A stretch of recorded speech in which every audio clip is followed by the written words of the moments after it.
ನಮಸ್ತೆ madam. Actually second time ಆಪ್ರೇಷನ್ಗೆ ಬಂದಿರೋದು ನಾನು. ಫಸ್ಟ್ ಟೈಮ್ ಸಕ್ಸಸ್ಫುಲ್ ಆಗಿತ್ತು, ಬಟ್ ನನ್ನ ಸ್ವಲ್ಪ ನೆಗ್ಲಿಜೆನ್ಸ್ ಆಯಿತು ಕಾಣುತ್ತೆ. ಸ್ವಲ್ಪ ಅವರು ಭಾರ ಆಯಿತು, ಏನೋ ಸಣ್ಣ ಪುಟ್ಟ ಗೊತ್ತಿಲ್ಲದ ಕೆಲವು ಕೆಲಸ ಮಾಡಿಬಿಟ್ಟಿದ್ದೆ. ಹಾಗಾಗಿ 2 ಸ್ಕ್ರೂ ಸ್ವಲ್ಪ ಲೂಸಾಗಿ ತುಂಬ ಕಷ್ಟ ಆಗ್ತಿತ್ತು ನನಗೆ. ಸೊ ತೋರ್ಸೋಣ ಅಂತ ಬಂದೆ. ಅವಾಗ ಸ್ಕ್ಯಾನಿಂಗ್ ಮತ್ತು ಎಕ್ಸ್ರೇ ಎಲ್ಲ ಮಾಡಿ ನೋಡಿ, ಎಕ್ಸ್ರೇ ಸ್ಕ್ಯಾನಿಂಗ್ 2 ಮಾಡಿ ನೋಡಿದಾಗ ಅದು 2 ಸ್ಕ್ರೂನು ಲೂಸ್ ಆಗಿದೆ, ಜೊತೆಗೆ ನಿಮ್ಮದು ಬೋನ್ ತುಂಬ ವೀಕ್ ಇದೆ ಅಂತ ಆಯಿತು. ಬೈ ನ್ಯಾಚುರಲ್ಲೇ ಬಂದಿರಬೇಕು. ಸೊ ಬೋನ್ ವೀಕ್ ಇರೋದ್ರಿಂದ ನಾವು ಅದನ್ನು ತೆಗೆದು ಮತ್ತೆ ದೊಡ್ಡದಾಗಿ ಮಾಡಬೇಕು ಅಂತಂದರು. ಇನ್ನೂ ಉದ್ದ ಹಾಕಬೇಕಾಗುತ್ತೆ ಅಂದರು. ಗಾಬರಿ ಆಯಿತು ಸ್ವಲ್ಪ ನನಗೆ. ಏನಪ್ಪ ಸೆಕೆಂಡ್ ಆಪ್ರೇಷನಲ್ಲಿ ಸಕ್ಸಸ್ ಆಗುತ್ತೋ ಇಲ್ವೋ, ಮತ್ತೆ ಪ್ರಾಬ್ಲಮ್ ಆಗುತ್ತೋ ಅಂತ ಯೋಚನೆ ಮಾಡ್ಕೊಂಡೆ. ಹಾಗೂ ಬೇರೆ ಕಡೆ ಎಲ್ಲ ಹೇಳಿದ್ರು, ಸೆಕೆಂಡ್ ಒಪಿನಿಯನ್ಗೆ ನೀವು ಬೇರೆ ಕಡೆ ಹೊಟ್ಟೋಗ್ಬಿಡಿ, ಇಲ್ಲಿ ಬೇಡ ಅಂತಂದರು. ಬಟ್ ನನಗೆ ತುಂಬ ಕಾನ್ಫಿಡೆನ್ಸ್ ಇತ್ತು. ಫಸ್ಟ್ ಲೈವ್ ಮಾಡಿದ್ರು ಚೆನ್ನಾಗಿ ಮಾಡಿದರು, ನಂದೇ ಮಿಸ್ಟೇಕ್ ಆಗಿದೆ, ಅದಕ್ಕೋಸ್ಕರ ಬೇರೆ ಕಡೆ ಹೋಗೋದು ಬೇಡ, ನನಗೆ ಇಲ್ಲೇ ಹೋಗಬೇಕು ಅಂತ ಹೇಳ್ಬಿಟ್ಟು ವಾಪಸ್ ಡಾಕ್ಟರ್ ಪುನೀತ್ ಅವ್ರನ್ನ ಭೇಟಿ ಮಾಡಿದೆ. ಸೊ ಹಾಗಾಗಿ ನನಗೆ ಆಪ್ರೇಷನ್ ಇಮಿಡಿಯೇಟಾಗಿ 11th ಮಾರ್ನಿಂಗ್ ಬಂದೆ. 10th ಬಂದಿದೆ. 10th ಬಂದು ರಿಪೋರ್ಟ್ ಅಲ್ಲಿ ನೋಡ್ಕೊಂಡವರು 11th ಮಾರ್ನಿಂಗ್ ಬರೋಕ್ಕೆ ಹೇಳಿದ್ರು. 11th ಮಾರ್ನಿಂಗ್ ಬಂದು ಅಡ್ಮಿಟ್ ಮಾಡಿಕೊಂಡ್ರು. ಸರಿ, ಅವತ್ತೇ ಸಾಯಂಕಾಲ ಆಪ್ರೇಷನ್ ಮಾಡಿದ್ರು. 5 ಗಂಟೆಗೆ OT ಕರ್ಕೊಂಡೋದ್ರು. 10 ಮುಕ್ಕಾಲು ಗಂಟೆ ತನಕ ಎಲ್ಲ ಆಪ್ರೇಷನ್ ಆಗಿದೆ. ಸುಮಾರು 1-1.25 ಗಂಟೆ ನನಗೆ ಎಚ್ಚರ ಆಗಿದೆ. ಬಟ್ ICUನಲ್ಲಿ ಕೂಡ ನೆಕ್ಸ್ಟ್ ಡೇ 1 ಡೇ ತನಕ ಇದೆ. ಒಂದು ಆಪ್ರೇಷನ್ ಥಿಯೇಟ್ರಲ್ಲಿ ಕೂಡ ನನಗೆ ತುಂಬ ನೀಟಾಗಿ, ಅಂದರೆ ಒಂದು ಅನಸ್ತೇಸಿಯಾ ಕೊಡುವಾಗಲೂ ತುಂಬ ಕೂಲಾಗಿ ನನಗೆ ಅನಸ್ತೇಸಿಯಾ ಕೊಟ್ಟರು. ಆಮೇಲೆ ICUನಲ್ಲಿ ಕೂಡ ತುಂಬ ಚೆನ್ನಾಗಿ ಕೇರ್ ತಗೊಂಡ್ರು. ನಿಜ ಹೇಳ್ಬೇಕಂದ್ರೆ ರಿಯಲಿ ವೆರಿ ಹ್ಯಾಪಿ. ಅಷ್ಟೊಂದು ಕೇರ್ ತಗೋತಾರೆ ಅಂತ ನಾನು ಅಂದ್ಕೊಂಡಿರಲಿಲ್ಲ. ಅಷ್ಟೊಂದು 5-6 ಜನ ತುಂಬ ಕಷ್ಟಪಡ್ತಿದ್ರು. ನನ್ನ ಬಗ್ಗೆನೇ ಜಾಸ್ತಿ, ಅಂದರೆ ನನ್ನ ಬಗ್ಗೆ ಅಂತ ವಿಶೇಷ ಅಂತಲ್ಲ, ಬಟ್ ಎಲ್ಲ ಕೇಸ್ಗಳ ಬಗ್ಗೆನೂ ತುಂಬ ಚೆನ್ನಾಗಿ ನೋಡಿಕೊಂಡು ಇದು ಮಾಡಿದ್ರು.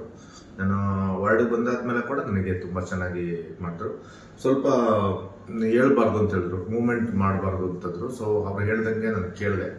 ತುಂಬ ಕಷ್ಟ ಆಯಿತು ಮೂಮೆಂಟ್ ಆಗೋದೇ. 4 ಡೇಸ್ ತನಕ ನನಗೆ ಸ್ವಲ್ಪ ತುಂಬ ಅಂದರೆ ಅನ್ಕಂಫರ್ಟೇಬಲ್ ಆಯಿತು. ಯಾಕಂದರೆ ಬಿಕಾಸ್ ಆಫ್ ದಟ್ ಇದು ಮೋಷನ್ಗೆಲ್ಲ ಕ್ಲಿಯರ್ ಆಗಲಿಲ್ಲ. 1 by 1 ನೀಟಾಗಿ ಒಂದು 5ನೇ ದಿವಸಕ್ಕೆ ನಾನು ಫುಲ್ಲಿ ರಿಕವರಿ ಆಗಿಬಿಟ್ಟೆ ಅಂದ್ಕೊಳ್ತೀನಿ. ಸೊ ಇವಾಗ ನಮಗೆ ಜಸ್ಟ್ ಫಿಸಿಯೋಥೆರಪಿ ತುಂಬ ಚೆನ್ನಾಗಿ ಒಂದು ಹೇಳ್ಕೊಡ್ತಾರೆ. ಒಂದು 5-6 ಐಟಮ್ಗಳನ್ನ ಹೇಳಿದ್ದಾರೆ. ಅದನ್ನು ಕ್ಲಿಯರಾಗಿ ಅವರು ಹೇಳ್ಕೊಟ್ಟಂಗೆ ನಾನು ಮಾಡ್ತಾ ಇದ್ದೀನಿ. ಅವರು ಬಂದು ಮಾಡಿಸ್ತಾ ಇದ್ದಾರೆ. ಬಟ್ ಅದು ಏನಂತಂದರೆ ನನಗೆ ಒಂದು ಕಾನ್ಫಿಡೆನ್ಸ್ ತುಂಬ ಜಾಸ್ತಿ ಆಯಿತು. ಆ್ಯಕ್ಚುಲಿ ಸಾಟರ್ಡೇ ಹೋಗಬೇಕು ಅಂತಲೇ ಯೋಚನೆ ಮಾಡಿದೆ, ಬಟ್ ಇಲ್ಲ ಸೋಮವಾರ ತನಕ ಇರಿ ಅಂತಂದರು. ಬಟ್ ಸಾಟರ್ಡೇ ನನಗೆ ಕಾನ್ಫಿಡೆನ್ಸ್ ಜಾಸ್ತಿ ಆಯಿತು ನನಗೆ. ಸಂಡೇಲೂ ತುಂಬ ಕಾನ್ಫಿಡೆನ್ಸ್ ಬಂತು.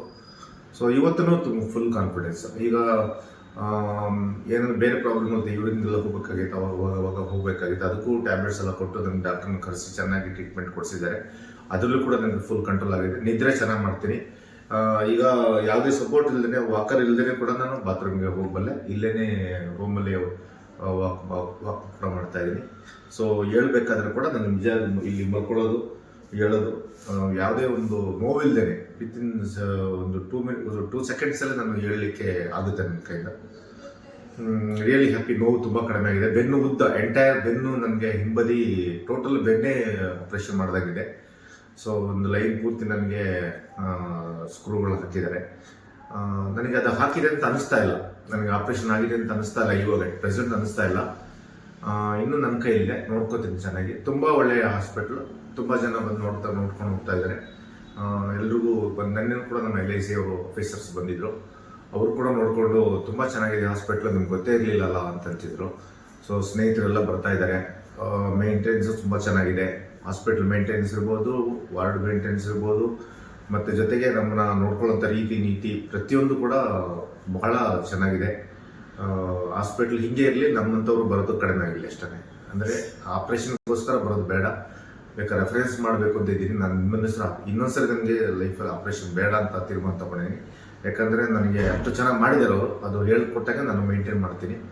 ಈ ಹೆಸರು ನಮ್ಮಿಂದ ಈ ಹೆಸರು ಕೆಟ್ಟ ಹೆಸರು ಕೂಡ ಬರಬಾರ್ದು. ಯಾಕಂದರೆ ನಾವು ಏನೋ ಮಾಡೋಕೆ ಹೋಗೋದು, ಮತ್ತೆ ಪುನಃ ಪ್ರಾಬ್ಲಮ್ ಆಗೋದು, ನಾವು 4 ಜನರಿಗೆ ಹೇಳೋದು, ಈ ಥರ ಹಾಸ್ಪಿಟಲ್ ಸಮಸ್ಯೆ ಆಯಿತು ಅಂತಂದರೆ ಅದಕ್ಕೆ ನಾನೇ ಕಾರಣಕರ್ತಾಗ್ತೀನಿ. ಹಾಗಾಗಿ ನಾನು ಡಾಕ್ಟರ್ ಹೇಳ್ದಂಗೆ ಕೇಳ್ತೀನಿ, ಅವರು ಹೇಳ್ದಂಗೆ ನಾನು ಮೇಂಟೈನ್ ಮಾಡ್ತೀನಿ. 6 ಮಂತ್ಸ್ ಬಿಟ್ಟು ಇವನು ಇಂಜೆಕ್ಷನ್ ಕೊಟ್ಟಿದ್ದಾರೆ. ಎಂಟೈರ್ ಬೋನು ಪ್ರಾಬ್ಲಮ್ ಸಾಲ್ವ್ಗೋಸ್ಕರ ಒಂದು 6 ತಿಂಗಳು ಒಂದು ಕೋರ್ಸಲ್ಲಿ ಇಂಜೆಕ್ಷನ್ ಕೊಟ್ಟಿದ್ದಾರೆ. ಡೈಲಿ ನನಗೆ 12 ಗಂಟೆ ಹೊತ್ತಿಗೆ ಒಂದು ಇಂಜೆಕ್ಷನ್ ಕೂಡ ಕೊಡ್ತಾ ಇದ್ದಾರೆ. ಅದರಿಂದ ಕೂಡ ನನಗೆ ತುಂಬ ಹೆಲ್ಪ್ ಆಗ್ತಿದೆ.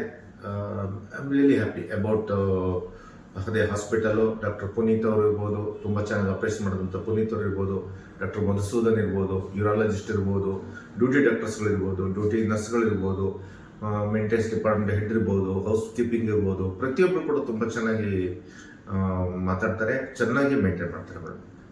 ಇಷ್ಟು ಮಾತ್ರ ಹೇಳಬಲ್ಲೆ. ಹಾಸ್ಪಿಟ್ಲ್ ರಿಜ್ಯೂವಲು ತುಂಬ ಚೆನ್ನಾಗಿದೆ. ಸಮಸ್ಯೆಗಳಿದ್ದವರು ಇಮ್ಮಿಡಿಯೇಟಾಗಿ ಬರ್ಬೋದು ಇಲ್ಲಿಗೆ, ತಕ್ಷಣಕ್ಕೇ ಒಂದು ಎಲ್ಲ ವ್ಯವಸ್ಥೆಗಳು ಇಲ್ಲಿರೋದ್ರಿಂದ ನಾವು ಬೇರೆ ಕಡೆ ಹೋಗುವಂಥ ಅವಶ್ಯಕತೆ ಖಂಡಿತ ಇಲ್ಲ. ಎಂಟೈರ್ ವಿಜಯನಗರ ಅಷ್ಟೇ ಅಲ್ಲ, ಹೆಣ್ಕಲ್ಲು, ಉಳ್ಕುಟ್ಟಗಳಿ, ಬೆಳವಾಡಿ, ಕೂರುಗಳ್ಳಿ ಆ ಕಡೆ ಇವನ್ನು ಇದರಿಂದೆಲ್ಲ ಲೋಕಲೆಲ್ಲ ತುಂಬ ಚೆನ್ನಾಗಿ ಜನ ಬರ್ತಾ ಇದ್ದಾರೆ. ಈಗ ನಮಗೆ ಚನ್ನಪಟ್ಟಣ ಕೂಡ ನಾನು ಕೆಲವು ಪೇಷಂಟ್ಗಳನ್ನ ಕಳಿಸ್ಲಿಕ್ಕೆ ರೆಡಿ ಆಗಿದ್ದೀನಿ. ಓಕೆ ಮೇಡಮ್, ಇದು ನನ್ನ ಇಷ್ಟ, ನನ್ನ ಕೆಲವು ಮಾತುಗಳು.